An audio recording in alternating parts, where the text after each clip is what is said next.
अस्सलाम वालेकुम स्टूडेंट। तो आज की इस वीडियो में हम लेक्चर नंबर 20 से पहले कुछ डिस्कशन करेंगे, क्योंकि लेक्चर नंबर 20 जो है वो थोड़ा सा कॉम्प्लेक्स है। तो उससे पहले ये वीडियो अगर आप देख लेंगे तो आपको लेक्चर नंबर 20 ईजी से समझ आ जाएगा। तो अभी तक हमने लेक्चर नंबर 19 में क्या डिस्कस किया था, लेक्चर नंबर 19, 18 और इसे जो पिछले लेक्चर थे उनमें हमारे पास एक क्वेश्चन होता था और क्वेश्चन की मदद से हम इस तरह की कुछ निकाल लेते थे इक्वेशंस।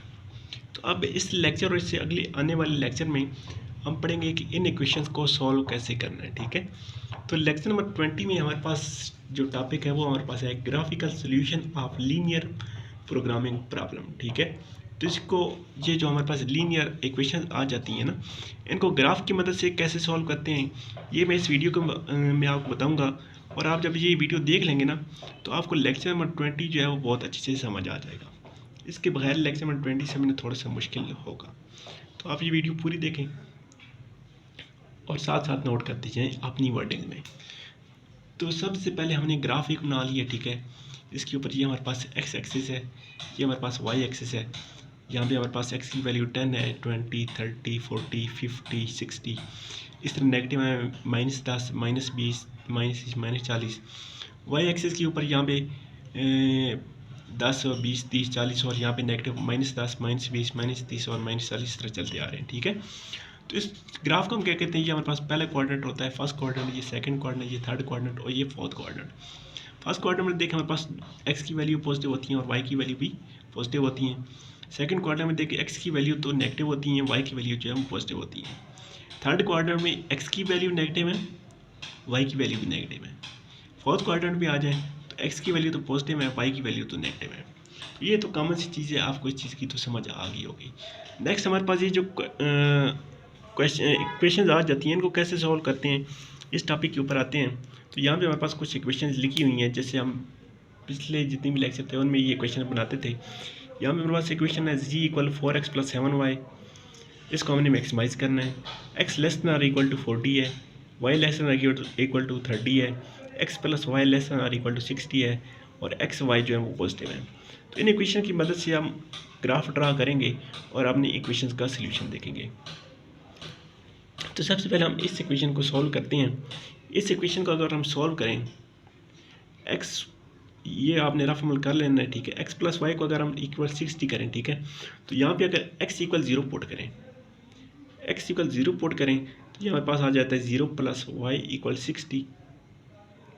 मीन y की वैल्यू हमारे पास 60 आ जाती है। तो ये एक हमारे पास पॉइंट आ जाता है कि जहाँ पे x = 0 हो और y = 60 हो। ठीक है, तो x = 0 कहाँ पे होगा ये आपने चेक करना है। तो ये सारी जो लाइन है ना, इसके ऊपर x की वैल्यू है, इसके ऊपर y की वैल्यू है। ठीक है, तो x 0 यहाँ पे होता है। ठीक है, और इसी सारी लाइन, ये जो y वाली लाइन है ना, y वाली लाइन के ऊपर x की वैल्यू 0 होती है। इस पूरी लाइन के ऊपर x की वैल्यू 0 है और इस पूरी लाइन के ऊपर y की वैल्यू 0 है। तो हमारे पास पॉइंट क्या है, x = 0 जब है तो y = 60 है। इस पूरी लाइन के ऊपर x 0 है तो y की वैल्यू हमारे पास +60 आ रही है। तो यहाँ पे 50 कर लेते हैं, यहाँ पे 60 कर लेते हैं। एक पॉइंट हमारे पास यहाँ पे आ गया। ठीक है, नेक्स्ट इसी इक्वेशन में y की वैल्यू 0 पुट करते हैं और x की वैल्यू चेक करते हैं। जब y 0 पुट करेंगे तो x हमारे पास आ जाएगा x + 0 = 60। तो x = हमारे पास आ गया 60 के। मीन जब y = 0 होगा तो x = 16 होगा। तो y = 0 इस पूरी लाइन के ऊपर होता है और x = 16 कहाँ पे है, इस साइड पे तो नेगेटिव है, इस साइड पे पॉजिटिव वैल्यू है। तो ये वाला पॉइंट हमारे पास आ गया। ठीक है, अब नेक्स्ट क्या करना है, हमने इन दोनों पॉइंट्स को आपस में मिला देना है। तो देखिए मैंने इन दोनों पॉइंट्स को मिला दिया और ये हमारे पास इक्वेशन आ गई है, x + y जो है वो = 16 की ये इक्वेशन आ गई है। ठीक है, लेकिन हमारे पास इक्वेशन में था x + y <= 60। तो इसका मतलब ये है कि इस इक्वेशन से नीचे जितना भी एरिया आ रहा है ना वो हमारे पास आ रहा है। ठीक है, उसको हम शेडेड एरिया कर लेते हैं। अच्छा देखिए मैंने इसको शेडेड कर लिया है, मैंने शेडेड थोड़ा सा किया, लेकिन इसके नीचे जितना भी ये वाला एरिया आ रहा है ना, ये सारा इस इक्वेशन की वजह से हम कह रहे हैं कि ये सारा एरिया इसके अंदर आ रहा है। तो इसके अंदर हमारा कोई भी पॉइंट हो सकता है। ठीक है, सारे एरिया के अंदर। तो इस सारे एरिया के अंदर पॉइंट ढूंढना बहुत मुश्किल है, लेकिन अभी हमने एक इक्वेशन को सॉल्व किया है। ठीक है, नेक्स्ट देखें हमारे पास ये लास्ट इक्वेशन है कि x की वैल्यू भी >0 है और y की वैल्यू भी >0 है। तो यहाँ पे देखें x की वैल्यू >0 यहाँ से स्टार्ट होती है इस तरफ, और y की वैल्यू ग्रेटर देन 0 यहाँ से स्टार्ट होती है। इस साइड पे तो सारी वैल्यू नेगेटिव है ना, तो इसका मतलब हमारे पास यहाँ से चल के इस तरफ आगे पॉइंट है, ठीक है। तो अब हमारे पास क्या आ गया, अब हमारे पास यहाँ से लेके ये जो सारे एरिया आ रहा है ट्रायंगल बन रही है। अब हमारे पास यहाँ तक इक्वेशन आ गई कि इसके अंदर हमारे पास पॉइंट लाई कर रहे हैं इसके, ठीक है। नेक्स्ट इक्वेशन देखते हैं। यहाँ पे आप इस इक्वेशन को सॉल्व करते हैं, x less than or equal to 40। तो x की वैल्यू जो है वो less than or equal to 40 है। x की वैल्यू 40 कहाँ पे है, यहाँ पे। तो इसी की पैरेलल अगर एक लाइन हम खींचते हैं ना इस तरफ, ठीक है, तो इससे कम लेस देन है ना, तो लेस देन हम वैल्यू पुट कर लेते हैं। तो इससे हम अंदर जितनी भी वैल्यू है वो पुट कर लेते हैं, ठीक है। नेक्स्ट पॉइंट क्या है, y less than or equal to 30। तो y की वैल्यू 30 यहाँ पे है, ठीक है। तो y की वैल्यू 30 के पैरेलल एक लाइन बना लेते हैं। तो y इक्वल 30 की इक्वल ये वाली लाइन आ गई है।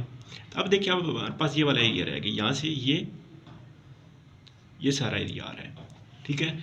और नेक्स्ट लेक्चर में आप एक चीज़ पढ़ेंगे कि हमारे पास इस सारे एरिया आ रहे हैं, इसके जो एंड पॉइंट होते हैं ना, उनके ऊपर हमारा सॉल्यूशन एग्जिस्ट करता है। इसके एंड पॉइंट कौन से हैं कि ये वाला एंड पॉइंट है, ये वाला है, देन ये वाला है, ये वाला और ये वाला। यहाँ पर हमारे पास ये 5 एंड पॉइंट्स आ रहे हैं। तो इन एंड पॉइंट्स के ऑपोजिट हमने वैल्यू चेक कर ली। तो सबसे पहले इस पॉइंट के ऊपर चेक करते हैं, इसके ऊपर x की वैल्यू 0 है और y की वैल्यू 0। यहाँ पे ये हमारे पास ओरिजिन है ना, तो एक तो हमारे पास सोल्यूशन इसका आ सकता है कि x भी 0 और y भी 0, ठीक है। नेक्स्ट देखते हैं, इस पॉइंट के ऊपर देखें, इस लाइन के ऊपर मैंने आपको बताया था x 0 होता है, ठीक है। x 0 है और y की वैल्यू यहाँ पे 30 है। इस पॉइंट के ऊपर x की वैल्यू 0 और y की वैल्यू 30 है। x की वैल्यू 0 और y की वैल्यू 30।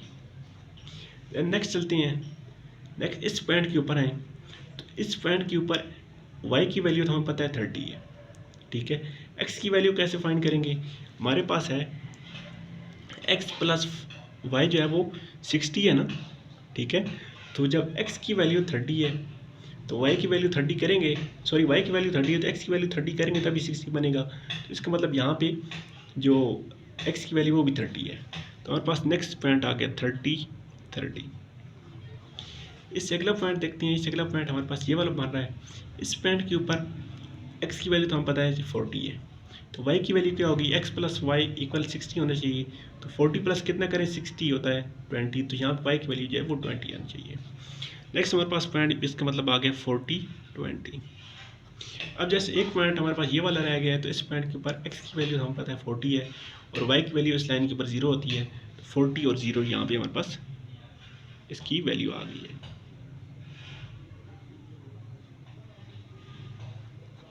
ठीक है। अब हमारे पास ये 5 पॉइंट आ गए हैं, ठीक है।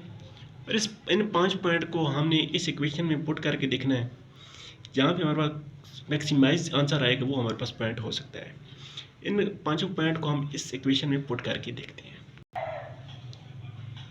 तो ये वैल्यू जब पुट की है, जब x 0 पुट किया, y भी 0 पुट किया है इस इक्वेशन में, इक्वेशन यहाँ पे लिख लेते हैं और x प्लस 7y, ठीक है। तो ये इसका आंसर 0 आ गया है, ठीक है। जब x की वैल्यू 0 पुट किया, y की वैल्यू 30 पुट किया तो 0, x की वैल्यू 0 हो जाएगी, y की वैल्यू 7 को 30 से मल्टीप्लाई किया 210 आ गई। जब x की वैल्यू 30 और y की वैल्यू 30 पुट की है तो 4 इंटू 30 120, 7 इंटू 30 210, तो यहाँ पास 330 आ गया। x की वैल्यू 40 और y की वैल्यू 20 पुट की तो आंसर 220 आया है। x की वैल्यू 40 और y की वैल्यू 0 पुट की तो आंसर 160 आया है। तो अब हमारे पास क्या कंडीशन थी कि ये इक्वेशन मैक्सिमाइज होनी चाहिए, ठीक है। तो मैक्सिमाइज कहाँ पे हो रही है, इस पॉइंट के ऊपर, ठीक है। तो यानी x की वैल्यू 30 और y की वैल्यू भी 30 होनी चाहिए। तो हमारी ये वाली जो इक्वेशन है ये तो फुलफिल हो रही है। नेक्स्ट देखते हैं, अगर x की वैल्यू 30 हो, ठीक है, तो ये वाली इक्वेशन फुलफिल हो रही है या नहीं। तो यहाँ पे देखें x जो less than or equal to 40 होनी चाहिए, तो हमारे पास x की वैल्यू अगर 30 हो, 30 less than or equal to 40 है, तो ये वाली इक्वेशन भी फुलफिल हो गई है। इस इक्वेशन को देखें, y less than or equal to 30, तो y की वैल्यू हमारे पास 30 आ गई है, 30 इक्वल टू 30, ये इक्वेशन भी फुलफिल हो गई है। नेक्स्ट इक्वेशन है x plus y less than or equal to 30, तो एक्स की वैल्यू 30 वाई की वैल्यू 30 करें तो 60 आ जाता है, 60 की इक्वल आ जाता है, तो यहाँ पे इक्वलिटी का निशान मौजूद है, ये इक्वेशन भी फुलफिल हो गई है।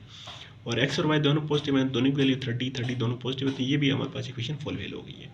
इसका मतलब है हमारे पास ये जो आंसर एग्जिस्ट कर रहा था वो इस पॉइंट के ऊपर था, ठीक है। तो ये वाला सारा सोल्यूशन था कि हम ग्राफिकल मेथड की मदद से कैसे एक इक्वेशन को सॉल्व कर सकते हैं, ठीक है। अगेन मैं एक दफ़ा रिपीट कर लेता हूँ, हमने ग्राफ बना लेना है, ठीक है। इसके ऊपर इस एक्स प्लस वाई इक्वल 60 की इक्वेशन पुट की, y less than equal to 30 की ये इक्वेशन पुट की, x less than equal to 40 की ये इक्वेशन पुट की। इसके ऊपर हमारे पास ये 1 2 3 4 5 ये 5 पॉइंट आ गए। इन 5 पॉइंट के ऊपर एक्स और वाई की ये हमारे पास ये वाली वैल्यू आ गई हैं। इन वैल्यू को इस इक्वेशन में पुट किया है तो हमारे पास ये वाले आंसर आए हैं। तो इसमें मैक्सिमम आंसर ये था। तो इस पॉइंट को हमने एक्स इक्वल 30 वाई इक्वल 30 को इन तमाम इक्वेशन में देखा है, तो हमारी सारी कंडीशन फुलफिल हो गई हैं। तो इसका मतलब है हमारे पास इसका सोल्यूशन था एक्स इक्वल 30 और y इक्वल 30, ठीक है। आई होप आपको ये चीज़ समझ आ गई होगी। मज़ीद कोई अगर कोई चीज़ रह गई हो तो नेक्स्ट लेक्चर में 20 में आपको क्लियर हो जाएगी।